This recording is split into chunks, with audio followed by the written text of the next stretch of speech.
রব্বুল ইজ্জত আল্লাহ রব্বুল আলামিন তার আপন দোস্তকে আল্লাহ তাআলা রাতের একটি অংশে আল্লাহ রাব্বুল আলামিন তাকে বাইতুল মসজিদুল হারাম থেকে আল্লাহ রাব্বুল আলামিন বাইতুল মুকাদ্দাসে নিয়ে যান। তার চতুর্পাশে হচ্ছে বরকতময় নিদর্শন, যেগুলো আল্লাহ রাব্বুল আলামিন তার দোস্তকে দেখানোর জন্য সেখানে ভ্রমণ করান। বস্তুত এই ইসরা, এটা হচ্ছে এই যে ইসরা, কোরআনের ভাষায় যাকে ইসরা বলা হয়, এই ইসরাটা হচ্ছে মসজিদুল হারাম থেকে বাইতুল আকসার দিকে মসজিদুল আকসা পর্যন্ত যে ভ্রমণটা করেন, এই ভ্রমণের নাম হচ্ছে ইসরা। এই ভ্রমণের নাম ইসরা। এখান থেকে যখন আল্লাহ রাব্বুল আলামিন জিবরাইল আমিনের মাধ্যমে প্যারে হাবিবকে নিয়ে যখন তিনি ঊর্ধ্বতন জগতে ভ্রমণ করান, ঊর্ধ্ব জগতে যে ভ্রমণটা করে, অর্থাৎ 7 আসমান পেরিয়ে সিদরাতুল মুনতাহা পর্যন্ত যে ভ্রমণ করেন, এটাকে বলা হয় মেরাজ। এই ইসরা, এটা হচ্ছে ইসলামী শরিয়াতের একটি অন্যতম আল্লাহর নবীর জিন্দেগির জীবনের একটি অন্যতম নিদর্শন, একটা আল্লাহ নবীর মুজিজা।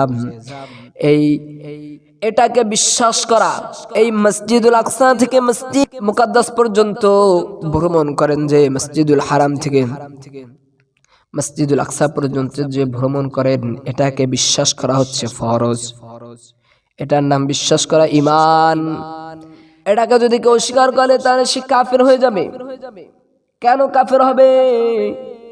তার কারণ এটা কোরআনের আয়াত। আল্লাহ রাব্বুল আলামিন তিনি কোরআনুল কারীমের ভিতরে ইরশাদ করেন, সুবহানাল্লাযী আসরা বিআবদিহি লাইলাম মিনাল মাসজিদিল হারাম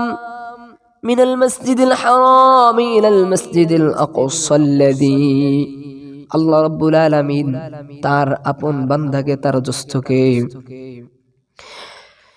মসজিদুল হারাম থেকে মসজিদুল আকসা পর্যন্ত ভ্রমণ করান। এই জন্য এটাকে বিশ্বাস করা এটা ফরজ। এটাকে যদি কেউ স্বীকার করে তাহলে সে কুফরি করবে, তার ঈমান থাকবে না। কারণ এটা কোরআনুল কারীমের আয়াত। কোরআনুল কারীম যে অস্বীকার করবে এটাকে, তার মানে সে কোরআনকে স্বীকার করলো, কোরআনের আয়াতকে স্বীকার করলো। আর কোরআনের আয়াতকে স্বীকার করার কারণে সে কুফরি হয়ে যাবে, তার আর ঈমান থাকবে না। চলতি মাস রজব মাস।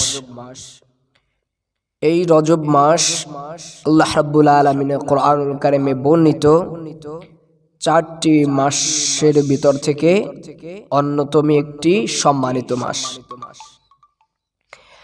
এই মাসে নবী আকরাম সাল্লাল্লাহু আলাইহি ওয়াসাল্লাম সাইয়্যিদুল আইয়াম, নবী আকরাম সাল্লাল্লাহু আলাইহি ওয়াসাল্লাম সাইয়্যিদুল কাউনাইন, সৈয়দুল আম্বিয়া, দো জাহানের সরদার নবী মুহাম্মদ রাসূলুল্লাহ সাল্লাল্লাহু আলাইহি ওয়াসাল্লামের মেরাজ সংগঠিত হয়। এই মেরাজ সংগঠিত নিয়ে আপনার 16টি মত পাওয়া যায়। এর ভিতর থেকে গ্রহণযোগ্য প্রসিদ্ধ যে মতটি, সেটা হচ্ছে 27শে রজব। এই 27শে রজব দিবাগত রাতের এক অংশে, এক খণ্ডে আল্লাহ রাব্বুল আলামিন তার প্যারে হাবিব সাল্লাল্লাহু আলাইহি ওয়াসাল্লামকে আল্লাহ রাব্বুল ইজ্জত তার কাছে আল্লাহ রাব্বুল আলামিন ভ্রমণ করান, তার কাছে নিয়ে যান। তো এই ভ্রমণটা যখন হয়, এর আগে উল্লেখযোগ্য 3টি ঘটনা ঘটে। যেই ঘটনার প্রেক্ষাপটে আল্লাহ রাব্বুল আলামিন তার প্যারে হাবিবকে আল্লাহ তাআলা তার কাছে আল্লাহ রাব্বুল আলামিন ভ্রমণ করান, তার কাছে নিয়ে যান, সান্ত্বনা দেন নবীকে। ঊর্ধ্বতন জগতের সব কিছু আল্লাহ রাব্বুল আলামিন নবীকে দেখান, তাকে উপহার দেন। এটা সংগঠিত হওয়ার পূর্বে যে 3টি ঘটনা, তার ভিতর থেকে নবীর হৃদয় বিদারক যে ঘটনাগুলো, তা হচ্ছে একটা, যে আমার নবীর চাচা আবু তালেব তিনি ইন্তেকাল করেন, এই এক। দ্বিতীয়ত, আল্লাহ নবী সাল্লাল্লাহু আলাইহি ওয়াসাল্লামের সহধর্মিনী আম্মা জান খাদিজাতুল কুবরা রাদিয়াল্লাহু তাআলা আনহা, তিনিও দুনিয়ার সফর শেষ করেন, তিনিও বিদায় নেন।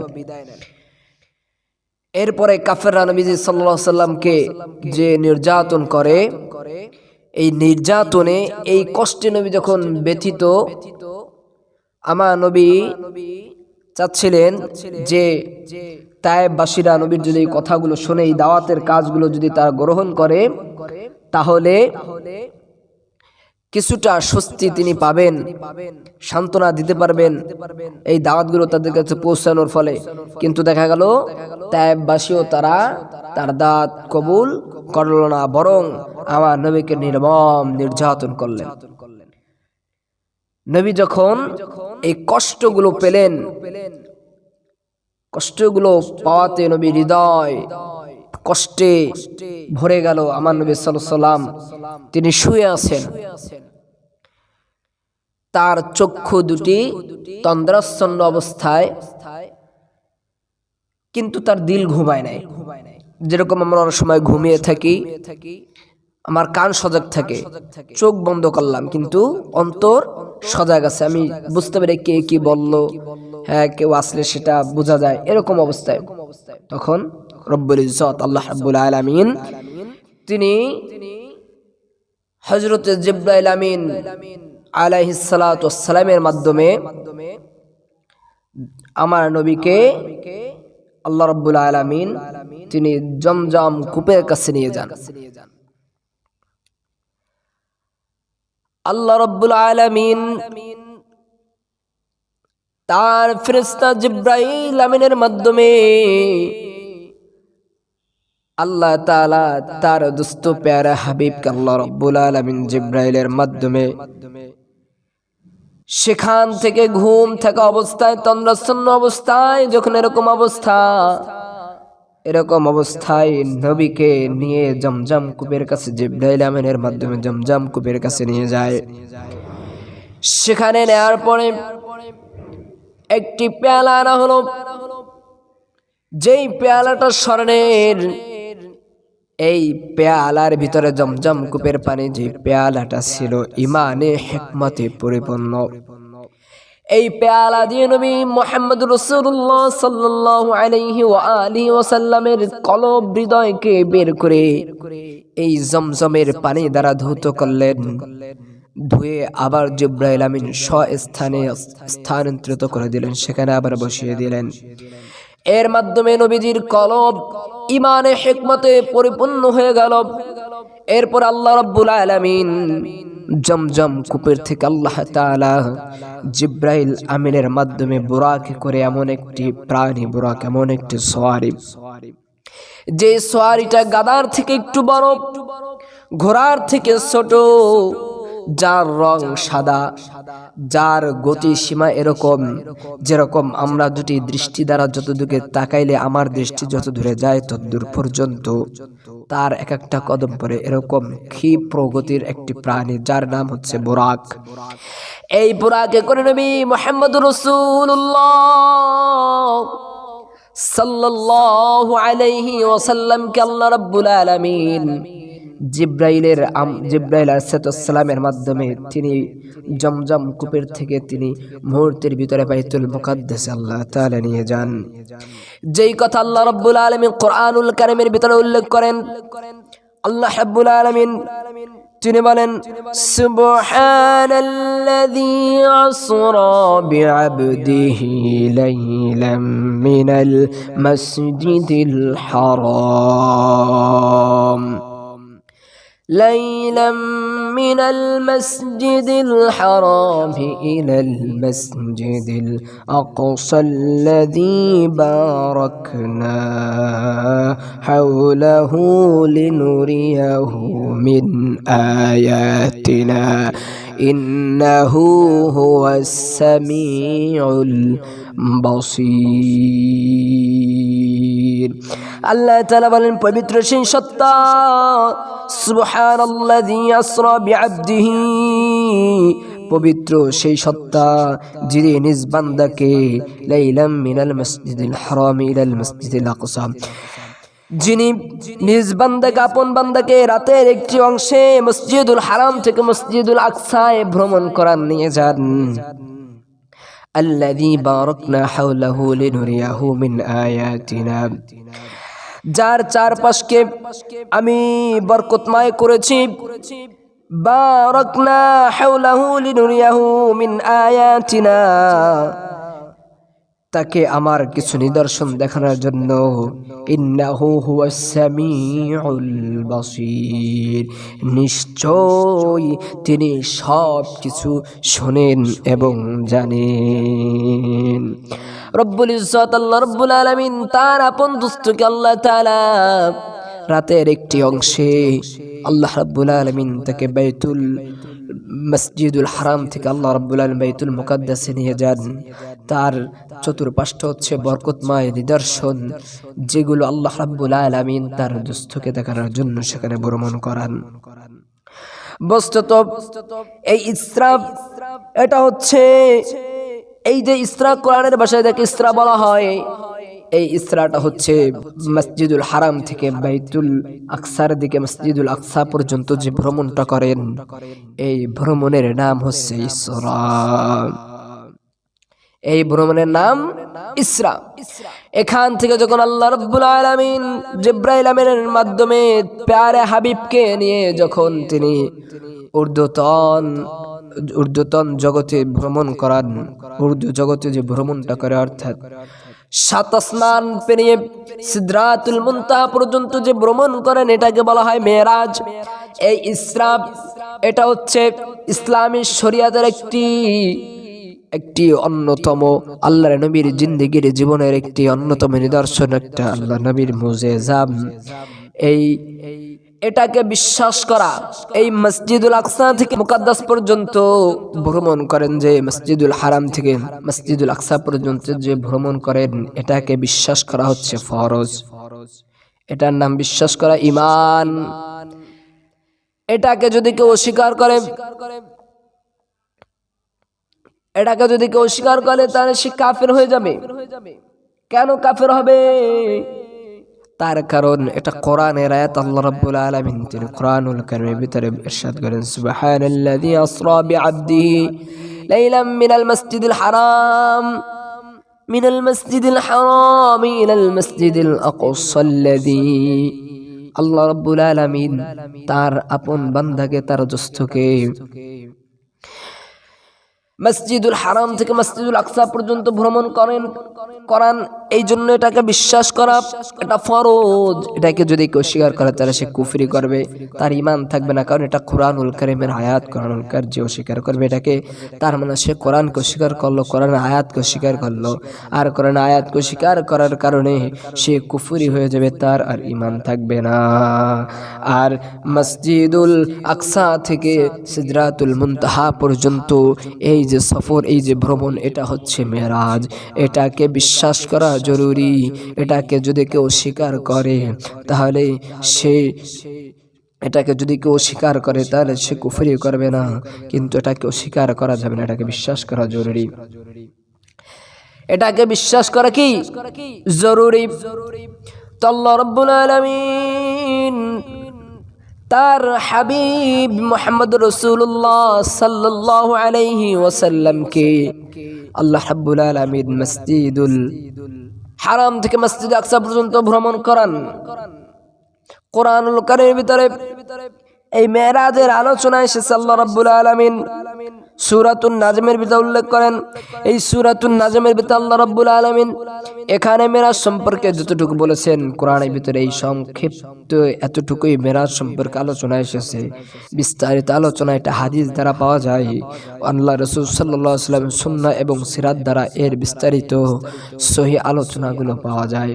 হাদিসের দিকে তাকালে সেখানে মেরাজের উল্লেখযোগ্য ঘটনাগুলো পাওয়া যায়। যখন আল্লাহ রাব্বুল আলামিন জিবরাইল আমিনের মাধ্যমে আল্লাহ তাআলা মিনাল মসজিদুল হারাম থেকে মসজিদুল আকসা পর্যন্ত ভ্রমণ করান। মসজিদুল আকসা পর্যন্ত যখন ভ্রমণ করেন, সেখানে গিয়ে নবী 2 রাকাত নামাজ আদায় করেন। 2 রাকাত নামাজ আদায় করেন নবীজি সাল্লাল্লাহু আলাইহি ওয়াসাল্লাম। এবং তার যে আরোহণ, তার যে সোয়ারি ছিল, এই সোয়ারিটিকে সেখানে একটি পাথরকে ছিদ্র করে সেই পাথরের সাথে বেঁধে রাখেন। এটা ওই পাথর যে পাথরের সমস্ত আম্বিয়া কিরাম আলাইহিসসালাতু ওয়াসসালামগণ তারা তাদের আহরণকে বেঁধে রাখতেন। এটা হচ্ছে সেই পাথর। নবী এখান থেকে 2 রাকাত নামাজ আদায় করার পরে জিবরাইল আমিন এবার নবীকে নিয়ে এবার তিনি সেখান থেকে ঊর্ধ্ব জগতে ভ্রমণ করা শুরু করলেন। আল্লাহ রাব্বুল আলামিন তার ফেরেশতা জিবরাইল আমিন আল্লাহ রাসূল সাল্লাল্লাহু আলাইহি সাল্লামকে নিয়ে বুরাকি করে যখন সেখান থেকে সওয়ার করলেন, প্রথম আসমানে যান, সওয়ার করে প্রথম আসমানে যাওয়ার পরে প্রথম আসমানে গিয়ে সেখানে দস্তখত করলেন ফেরেশতা। প্রথম আসমানের ফেরেশতা তিনি জিজ্ঞাসা করলেন, কে আপনি? বললেন আমি জিবরাইল। ফেরেশতা বললেন আপনার সাথে কে? বলে আমার সাথে মুহাম্মদ সাল্লাল্লাহু আলাইহি ওয়াসাল্লাম। বললেন আল্লাহ রাব্বুল আলামিনের কি আদেশ আছে তাকে নিয়ে আসার? বললেন হ্যাঁ। তখন তার জন্য সব প্রথম আসমানের দরজাকে আল্লাহ রাব্বুল আলামিনের ফেরেশতা খুলে দিলেন। আসমানের ফেরেশতা যে পাহারাদার তিনি খুলে দিলেন। খুলে দেওয়ার পরে ফেরেশতা নবীজি সাল্লাল্লাহু আলাইহি ওয়াসাল্লামকে স্বাগতম জানালেন, ওয়েলকাম জানালেন, মারহাবা জানালেন, আগমন সফল হোক হে নবী আপনার। সেখান থেকে নবী মুহাম্মদুর রাসূলুল্লাহ সাল্লাল্লাহু আলাইহি ওয়াসাল্লামকে প্রথম আসমান থেকে দ্বিতীয় আসমানে নিয়ে যান। এই প্রথম আসমানে যাওয়ার পরে সেখানে সাক্ষাৎ হয় হযরতে বাবা আদম আলাইহিস সালাতু ওয়াসসালামের সঙ্গে। জিবরাইল আমিন বাবা আদম আলাইহিস সালাতু ওয়াসসালামকে আল্লাহর ফেরেশতা জিবরাইল তার সাথে পরিচয় করিয়ে দেয়। ওগো নবী, ইনি হচ্ছেন আপনার পিতা হযরতে আদম আলাইহিস সালাতু ওয়াসসালাম, আপনি থেকে সালাম করেন। হযরতে মুহাম্মদ রাসূলুল্লাহ সাল্লাল্লাহু আলাইহি ওয়াসাল্লাম তিনি বাবা আদমকে সালাম করলেন। বাবা আদম আলাইহিস সালাম সালামের উত্তর দিলেন, তাকে স্বাগতম জানান, তাকে ওয়েলকাম জানান, তাকে মারহাবা জানালেন। তিনি বললেন মারহাবা জানালেন, ওগো আমার নেককার সন্তান এবং নেককার নবী। এরপরে আল্লাহ রাব্বুল আলামিনের হুকুমে জিবরাইল আমিন ফেরেশতা মুহাম্মদ রাসূলুল্লাহ সাল্লাল্লাহু আলাইহি ওয়াসাল্লামকে নিয়ে দ্বিতীয় আসমানে ভ্রমণ করলেন। দ্বিতীয় আসমানে যাওয়ার পরে দ্বিতীয় আসমানের ফেরেশতা ওই একই প্রথম আসমানের মতন জিজ্ঞাসা করলো, আপনি কে? বললাম আমি ফেরেশতা। আপনার সাথে কি? বললাম মুহাম্মদ। আসার কি কোনো আদেশ আল্লাহ তাআলা আপনাদেরকে দিয়েছেন? হ্যাঁ। সেখানে যাওয়ার পরে ওরকম ভাবে জিজ্ঞাসা করার পরে ওই ফেরেশতা দরজা খুলে দিল এবং প্রথম আসমানের ন্যায় সেও তাকে স্বাগতম জানালো। দ্বিতীয় আসমানে গিয়ে দেখেন সেখানে তার খালতো ভাই হযরত ঈসা আলাইহিস সালাম এবং হযরত ইয়াহইয়া আলাইহিস সালাম তারা মুহাম্মদ রাসূলুল্লাহ সাল্লাল্লাহু আলাইহি ওয়াসাল্লামকে পেয়ে তাকে স্বাগতম জানালো। আগমন বরকতময় হোক, স্বাগতম, মারহাবা হে আমাদের নেককার খালাতো ভাই, আমাদের নবী। সেখান থেকে তৃতীয় আসমানে ভ্রমণ করেন। তৃতীয় আসমানে যাওয়ার পরও একইভাবে তৃতীয় আসমানের যে ফেরেশতা রক্ষী যিনি তিনিও এরকম প্রথম আসমানের মতন জিজ্ঞাসা করলেন। জিজ্ঞাসা করার পরে জিবরাইল উত্তর দেওয়ার পর আবার তার জন্য দরজা খুলে দেওয়া হলো। দরজা খুলে দেওয়ার পরে তৃতীয় আসমানে যখন প্রবেশ করলেন সেখানে দেখলেন হযরত ইউসুফ আলাইহিস সালাতু ওয়াস সালাম তাকে সালাম দিলেন। সালাম দেওয়ার পর সালামের উত্তর দিলেন ইউসুফ আলাইহিস সালাম ও হযরত মুহাম্মদ রাসূলুল্লাহ সাল্লাল্লাহু আলাইহি ওয়া আলিহি ওয়াসাল্লামকে স্বাগতম জানালেন। হযরত ইউসুফ আলাইহিস সালাম সম্পর্কে নবী বলেন, আমি ইউসুফকে দেখেছি এরকম যে আল্লাহ রাব্বুল আলামিন হযরত ইউসুফের ভিতরে পৃথিবীর দুনিয়ার অর্ধেক সৌন্দর্য যেন আল্লাহ তাআলা ইউসুফ আলাইহিস সালামের চেহারার ভিতরে ঢেলে দিয়েছেন। সুবহানাল্লাহ। এত সুন্দর আল্লাহ তাআলা হযরত ইউসুফ আলাইহিস সালাতু ওয়াস সালামকে আল্লাহ রাব্বুল আলামিন দান করেছিলেন, যার কারণে তো জুলেখা ইউসুফের জন্য পাগল ছিল, অপকর্ম করতে গিয়েছিল। সেই যে কত বড় ইতিহাস, হযরত ইউসুফ আলাইহিস সালামকে যে দেখতো সেই পাগল হয়ে যেত। হযরত ইউসুফ আলাইহিস সালামের সৌন্দর্য দেখে দাসীরা আপেল হাতে দাঁড়ালো, আপেল না কেটে তাদের হাত পর্যন্ত কেটে ফেললো। এরকম সৌন্দর্য মণ্ডিত আল্লাহ রাব্বুল আলামিন হযরত ইউসুফ আলাইহিস সালাতু ওয়াসসালামকে আল্লাহ তাআলা করেছিলেন, যেই বান্দা আল্লাহর ইবাদত করবে, আল্লাহর গুণগান গাবে, নবীর ভালোবাসা থাকবে, আল্লাহর ইবাদত করবে, তার চেহারার ভিতরে এরকম নূর আল্লাহ রাব্বুল আলামিন চমকাইয়া দিবেন, তার চেহারার ভিতরে এরকম নূর চমকাইতে থাকবে। তৃতীয় আসমান থেকে আল্লাহ রাব্বুল আলামিনের ফেরেশতা হযরত জিবরাইল আমিন এবার নবীকে নিয়ে চতুর্থ আসমানে আরোহণ করলেন। চতুর্থ আসমানে যাওয়ার পরে একই ভাবে ওরকম জিজ্ঞাসা করা হলো।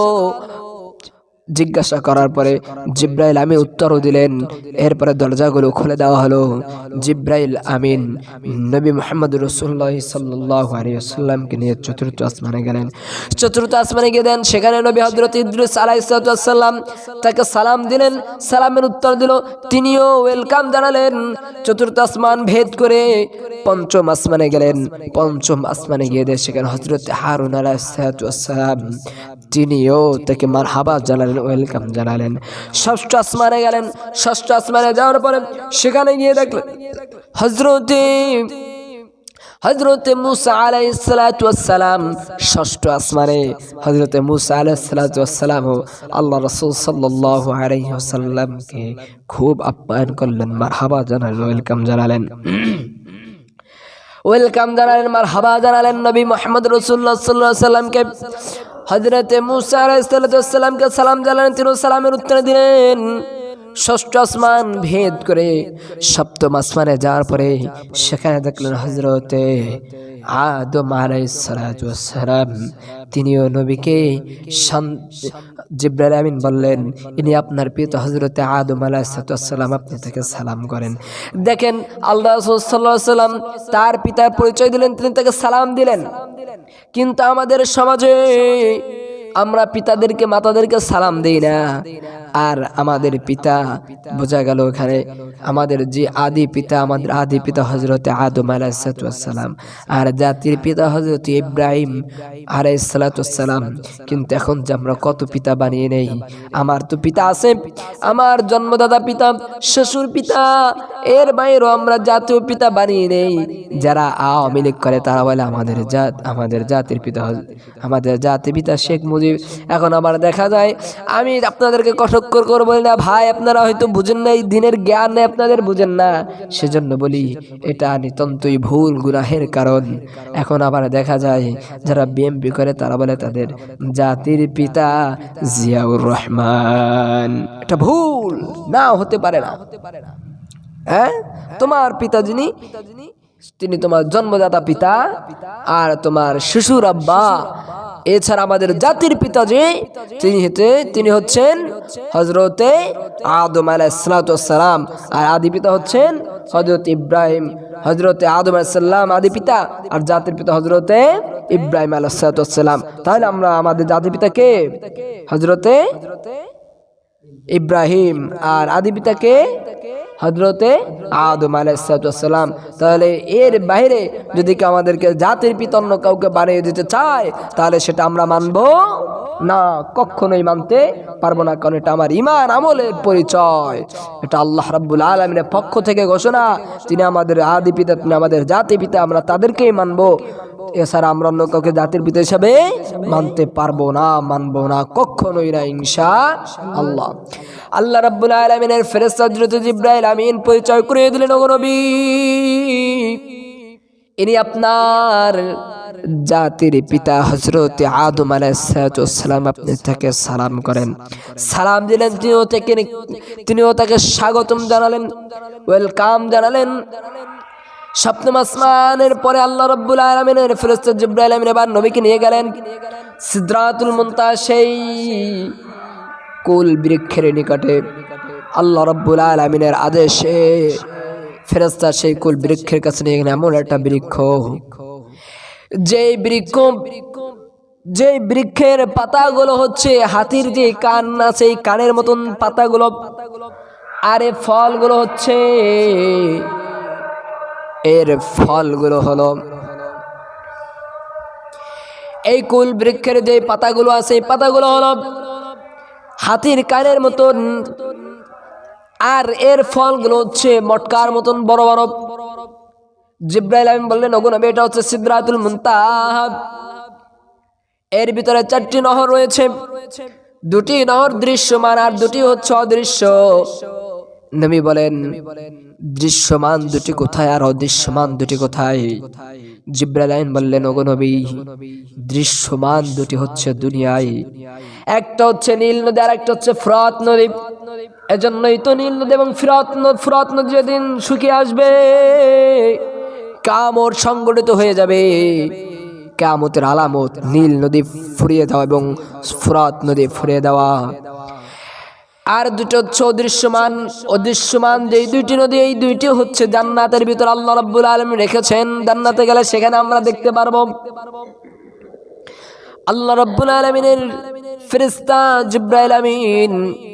এবার দোস্ত আল্লাহ রাব্বুল আলামিন দোস্ত মুহাম্মদ রাসূলুল্লাহ সাল্লাল্লাহু আলাইহি ওয়াসাল্লামকে নিয়ে তিনি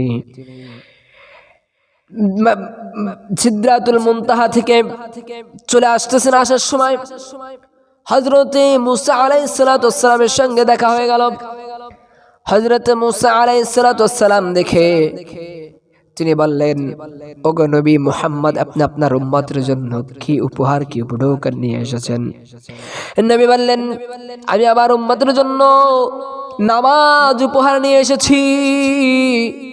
আল্লাহ রাব্বুল আলামিন তিনি আমার উম্মতের জন্য আল্লাহ তাআলা উপহার স্বরূপ তিনি 50 ওয়াক্ত নামাজ দিয়েছেন। হযরত মুসা আলাইহিস সালাতু ওয়াস সালাম তিনি বললেন ওগো নবী, আপনার এই উম্মতেরা এই নামাজ আদায় করতে পারবে না, কষ্ট হয়ে যাবে। সুতরাং আপনি যান, আপনি আপনার রবের কাছে যান, আল্লাহর কাছে যান, গিয়ে তিনি আপনি আরো কমিয়ে আনেন আরো। গিয়ে আল্লাহ রাব্বুল আলামিনের কাছ থেকে আল্লাহ রাসূল সাল্লাল্লাহু আলাইহি ওয়াসাল্লাম এরকম কমিয়ে আনছেন।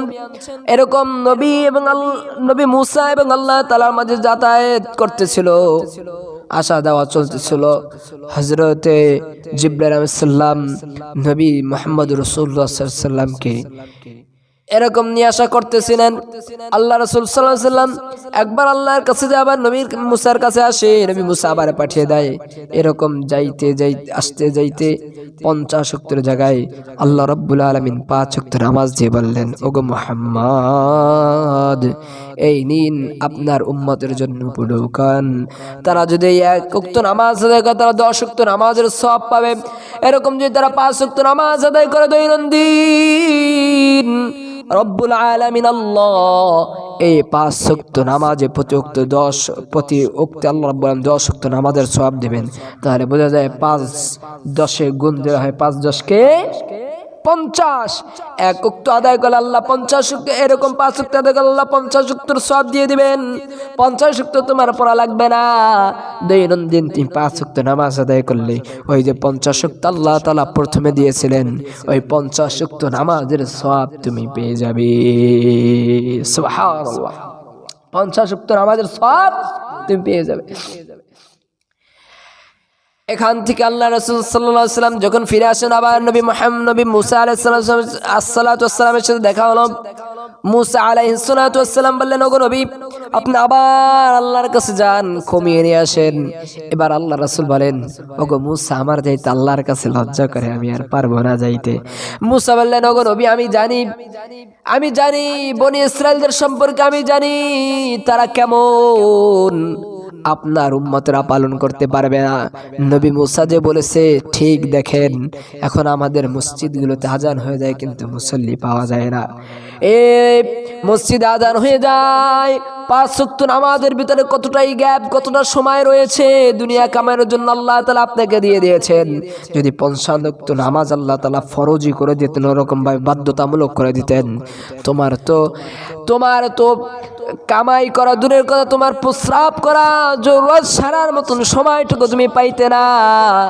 কিন্তু মানুষ 5 ওয়াক্ত নামাজ আল্লাহ তাআলা কত সহজ করে দিয়েছেন, এই 5 ওয়াক্ত নামাজ আদায় করতে মানুষ আমরা আসি না।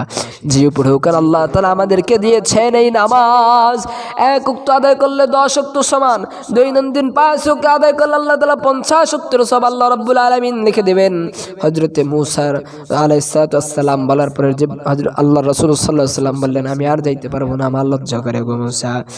আল্লাহ রাব্বুল আলামিনের পক্ষ থেকে এই উপঢৌকন নিয়ে, আল্লাহ রাব্বুল আলামিনের পক্ষ থেকে এই উপঢৌকন নিয়ে বান্দাদের জন্য, উম্মতের জন্য, আমাদের জন্য আল্লাহ রাসূল সাল্লাল্লাহু আলাইহি ওয়াসাল্লাম আসলেন। যখন নবী মুহাম্মদ রাসূলুল্লাহ সাল্লাল্লাহু আলাইহি ওয়া আলিহি ওয়াসাল্লাম তিনি যখন প্রথম আসমানে আসেন, ওই যে সওয়ার করে যখন প্রথম আসমানে আসেন আল্লাহ রাসূল সাল্লাল্লাহু আলাইহি ওয়া আলিহি ওয়াসাল্লাম, প্রথম আসমানে আসার পরে সেখানে নবী দেখেন একজন ব্যক্তি তিনি বসে আছে এবং তার ডান পাশে এবং বাম পাশে কিছু রূহ আছে। ওই ব্যক্তি যখন নাকি ডান দিকে তাকান তখন তিনি হাসেন, আবার যখন বাম দিকে তাকান তখন তিনি কান্না করেন। নবী মুহাম্মদ রাসূলুল্লাহ সাল্লাল্লাহু আলাইহি ওয়া আলিহি ওয়াসাল্লাম জিজ্ঞাসা করলেন, ওকে জিবরাইল, এর কারণ কি? বললেন, ইনি হচ্ছে আদম আলাইহিস সালাম, এনার ডান দিকে যে রূহগুলো আছে এনার সন্তানেরা, এরা হচ্ছে জান্নাতি। তিনি যখন ডান দিকে তাকান তখন তিনি হাসেন তাদের দিকে তাকায়া, আর যখন তিনি বাম দিকে তাকান এরা হচ্ছে জাহান্নামী। এই বাম দিকে যখন তাকান তখন তিনি কান্না করেন।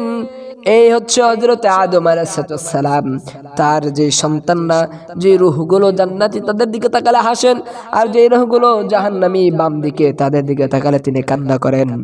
এরপরে এই সফরে আল্লাহ রাব্বুল আলামিন আবার নবীকে আরো যা যা দেখান। এই সফরে আল্লাহ রাব্বুল আলামিন আমার নবীকে তার দোস্তকে প্রথম আসমানে যেই উপহার দেন সেটা হচ্ছে হাউজে কাউসার। আল্লাহ রাব্বুল আলামিন তিনি নবীকে প্রথম আসমানে হাউজে কাউসার তিনি দেখান। হাউজে কাউসারের বিবরণ হাদিসের ভিতরে আছে, সহিহ বুখারীর ভিতরে বলা হয়েছে। দেখান আল্লাহ রাব্বুল আলামিন আরো যেই নিদর্শনগুলো আল্লাহ তাআলা আরো যেই তার আল্লাহ রাব্বুল আলামিনের বড় বড় কুদরতগুলো আল্লাহ তাআলা নবীকে যেই দেখান, তার ভিতরে আরো হচ্ছে জান্নাত জাহান্নাম গুলো আল্লাহ রাব্বুল আলামিন নবীকে দেখান। যেই জান্নাতের বর্ণনা নবী করিম সাল্লাল্লাহু আলাইহি ওয়াসাল্লাম দিয়েছেন, যেই জান্নাতের যেই মাটি, এই মাটিগুলো হচ্ছে আপনার মিশকের মতন সুঘ্রাণ যুক্ত। এই মাটিগুলো মিশকে আম্বারের। আর যেই আপনার যেই জান্নাতের প্রাসাদগুলো আছে জান্নাতের প্রাসাদগুলো হচ্ছে মুক্তার তৈরি। এরকম জান্নাত আল্লাহ রাব্বুল আলামিন বান্দাদের জন্য রেখে দিয়েছেন। এই জান্নাত জাহান্নাম আল্লাহ রাব্বুল আলামিন নবীকে দেখান। বুখারীর ভিতরের বিশদ বর্ণনা এর আলোচনা এসেছে। আল্লাহ রাব্বুল আলামিন এই সফরে নবী মুহাম্মদ রাসূলুল্লাহ সাল্লাল্লাহু আলাইহি ওয়াসাল্লামকে যখন নাকি নবী মুহাম্মদ রাসূলুল্লাহ সাল্লাল্লাহু আলাইহি ওয়াসাল্লাম হযরতে ঈসা আলাইহিস সালাতু ওয়াস সালাম ও হযরতে ইয়াহইয়া আলাইহিস সালাতু ওয়াস সালামের সাথে সাক্ষাৎ করেন, নবী বলেন, হযরতে ঈসা এবং হযরতে ইয়াহইয়া আলাইহিস সালামের বর্ণনা দেন। নবী বলেন, আমি হলাম বাবা আদম আলাইহিস সালাত, বাবা ইব্রাহিম আলাইহিস সালামের শারীরিক গঠনের মতন আল্লাহ রাসূল সাল্লাল্লাহু আলাইহি ওয়া আলিহি ওয়াসাল্লাম তিনি তার বর্ণনা দেন। হযরতে আদম আলাইহিস সালামের সাথে যখন দেখা হয়, হযরতে ইব্রাহিম আলাইহিস সালামের সাথে যখন দেখা হয়, হযরতে ইব্রাহিম আলাইহিস সালাম তিনি নবী মুহাম্মদ রাসূলুল্লাহ সাল্লাল্লাহু আলাইহি ওয়াসাল্লামের নবী মুহাম্মদ রাসূলুল্লাহ সাল্লাল্লাহু আলাইহি ওয়াসাল্লামকে বলেন, ওগো নবী, আপনি দুনিয়ায় গিয়ে আপনার উম্মতদেরকে আমার পক্ষ থেকে সালাম জানাবেন। আপনি আপনার উম্মতদেরকে আমার পক্ষ থেকে সালাম জানাবেন নবী, এবং তাদের কাছে বলবেন এখানে যে জান্নাতের ভিতরে যেই মাটিগুলো আছে এই মাটিগুলো সুঘ্রাণযুক্ত, এর যে পানি আছে এই পানি মিষ্টি, এই পানিগুলো মিষ্টি এবং এটা উর্বর সমতল জমিন। আপনি আপনার উম্মতদেরকে এগুলো জানিয়ে দিবেন এবং বলবেন এই জান্নাতে যে বৃক্ষ আছে এই বৃক্ষ হলো আল্লাহ রাসূল সাল্লাল্লাহু আলাইহি ওয়াসাল্লাম বলেন এই বৃক্ষগুলো হচ্ছে সুবহানাল্লাযী ওয়ালহামদুলিল্লাহি লা ইলাহা ইল্লাল্লাহু আল্লাহু আকবার। জান্নাতে যে বৃক্ষগুলো হচ্ছে সুবহানাল্লাহ, আলহামদুলিল্লাহ, লা ইলাহা ইল্লাল্লাহ, আল্লাহু আকবার। এগুলো হচ্ছে জান্নাতের বৃক্ষ। হযরত ইব্রাহিম আলাইহিস সালাম তিনি নবী মুহাম্মদ রাসূলুল্লাহ সাল্লাল্লাহু আলাইহি ওয়াসাল্লামকে তার উম্মতদেরকে এই সুসংবাদ দিতে বললেন। এই সফরে নবীজি সাল্লাল্লাহু আলাইহি ওয়াসাল্লাম তিনি তাকে তিনটা উপঢৌকন আল্লাহ রাব্বুল আলামিন তিনটা উপহার তাকে দেয়। তার ভিতর থেকে এক নম্বর যে উপহার সেটা হচ্ছে 5 ওয়াক্ত নামাজ। দ্বিতীয় যেই উপহার সেটা হচ্ছে সূরাতুল বাকারার শেষের আয়াতগুলো। 3 নম্বর যে উপহার সেটা হচ্ছে আমি নবীর উম্মত, কোন উম্মত যদি শিরক করে, শিরক করার পরে যদি তওবা করে, আল্লাহ রাব্বুল আলামিন তার তওবাকে আল্লাহ তাআলা মাফ করে দিয়ে, তার তওবাকে গ্রহণ করে তার জিন্দেগীর গুনাহগুলো আল্লাহ রাব্বুল আলামিন মাফ করে দিবেন। তার সমস্ত গুনাহগুলো আল্লাহ রাব্বুল আলামিন কি করবেন? মাফ করে দিবেন। এরকম বিশদ মেরাজ নিয়ে আলোচনাগুলো, এগুলো হাদিস দ্বারা প্রমাণিত। তো এই মেরাজ নিয়ে আমাদের যে শিক্ষা অর্জন করা, এই মেরাজ সম্পর্কে আমাদের অনেক কুধারণা রয়েছে। আমাদের ভিতরে অনেক আমরা এই মেরাজ উপেক্ষা করে আমরা অনেক বেদাতের ভিতরে লিপ্ত হয়ে যাই। মানুষ অনেক আজগুবি ঘটনা অনেকে বলে থাকে, যেরকম আপনার হলো গিয়া যখন নাকি আল্লাহ রাসূল সাল্লাল্লাহু আলাইহি ওয়াসাল্লাম তিনি প্রথম আসমানে যায়, এটা অনেক আলেমদের জবান থেকে শোনা যায়। অনেকে এরকম বলে যখন আল্লাহ রাসূল সাল্লাল্লাহু আলাইহি ওয়াসাল্লাম কে নিয়ে জিবরাইল আমিন প্রথম আসমানে যায়, প্রথম আসমানে যাওয়ার পরে সেখানে ফেরেশতারা বলে যে আপনি আল্লাহ রাসূল সাল্লাল্লাহু আলাইহি ওয়াসাল্লাম যখন নাকি তিনি জুতা খুলে ঢুকবেন, তখন নাকি আল্লাহ রাব্বুল আলামিন তিনি বলেন, ওগো নবী আপনি জুতা পায়ে দিয়ে প্রবেশ করেন, যে আপনার জুতার বরকতে এই আসমান এটা ধন্য হয়ে যাবে এবং অন্য সমস্ত সৃষ্টির উপরে গর্ববোধ করবে। নিতান্ত এটা ভুল ধারণা, এটার কোনো সহি প্রমাণ পাওয়া যায় না, এটা আজগুবি ঘটনা। কিছু কিছু আলেম যাদের ইলম নাই, কালাম নাই, তারা এগুলো এরকম ঘটনাগুলো মানুষের সামনে উপস্থাপন করে, মানুষের মুখে মুখে এগুলো শোনা যায়। এগুলো নিতান্তই ভুল। এরকম ভুল কার্যকলাপ কাহিনী এই সবে মেরাজ উপেক্ষা করে চলতে থাকে। সব থেকে বড় শিরকি যে সমস্ত কাজগুলো হয়ে থাকে আমরা দেখে থাকি সমাজে, যেমন আপনার প্রতি বছর এটাকে আপনার উদযাপন করা, ইবাদতের মাধ্যমে উদযাপন করা, এই রাত্রে নামাজ আদায় করা, বিশেষ ইবাদত করা। এই মেরাজ অন্য দিন রাতগুলোর ইবাদত যেরকম, এই মেরাজের রাতের ইবাদত ওরকম সমান।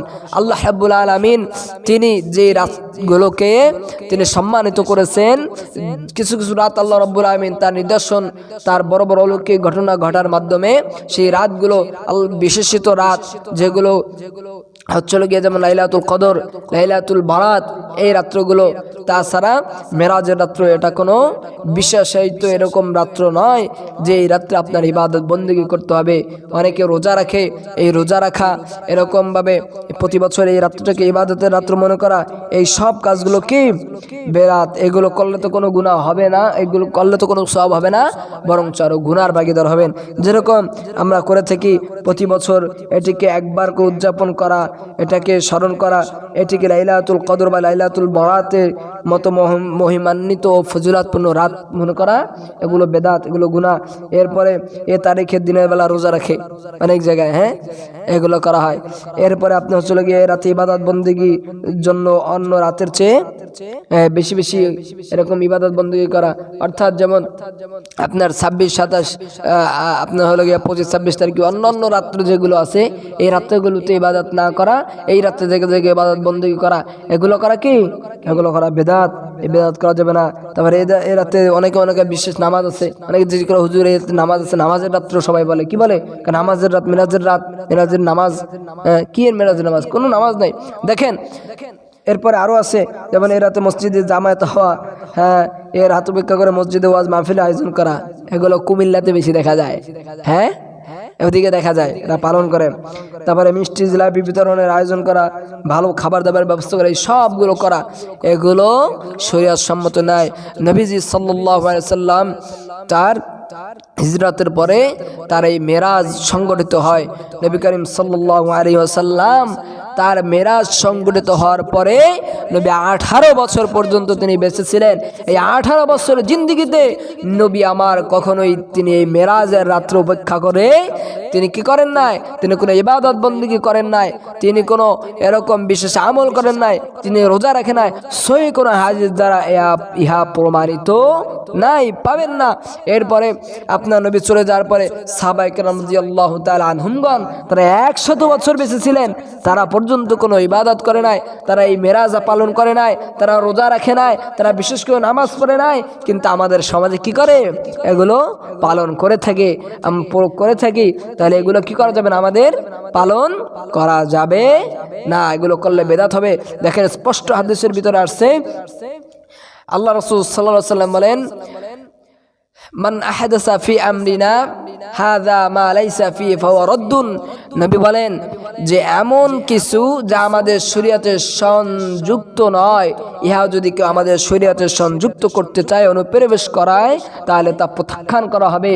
অর্থাৎ যেগুলো আমাদের শরীয়তে সাব্যস্ত নয়, শরীয়তের সাথে সংযুক্ত নয়, যেগুলো শরীয়ত দ্বারা, সহিহ হাদিস দ্বারা, কোরআন দ্বারা প্রমাণিত নয়, এমন কোনো কিছু যদি কেউ শরীয়তে কি করে, অনুপ্রবেশ করায়, তাহলে সেটাকেই হচ্ছে বেদাত, সেটাকেই বেদাত বলে। এটা যদি কেউ করায় তাহলে সেটাকে রদ করা হবে, সেটাকে প্রত্যাখ্যান করা হবে। যেরকম এই যে মেরাজ উপেক্ষা করে আমরা যে কাজগুলো করে থাকি, মেরাজ উপেক্ষা করে আমরা যে রাত্রে ইবাদত করি, নামাজ কালাম পড়ে পরের দিন রোজা রাখি, এগুলো কোনো সহিহ হাদিস দ্বারা প্রমাণিত না, এগুলো ইসলামে ঢুকানো হয়েছে। কিছু মানুষ দুনিয়া হাসিলের জন্য, কিছু টাকা পাওয়ার জন্য এরকম করে থাকে। আর এরা বেশি করে বেদাতিরা, এরা বেশি করে কারা, বেদাতিরা, বলতে কোনো ভয় নেই। তাহেরি বাবা আলেম, আলাউদ্দিন জিহাদি, হাসান রহমান হোসাইনি নকশবন্দি, হ্যাঁ এরকম এদের উদ্যতন এরকম আরো যারা আছে এরা করে থাকেন।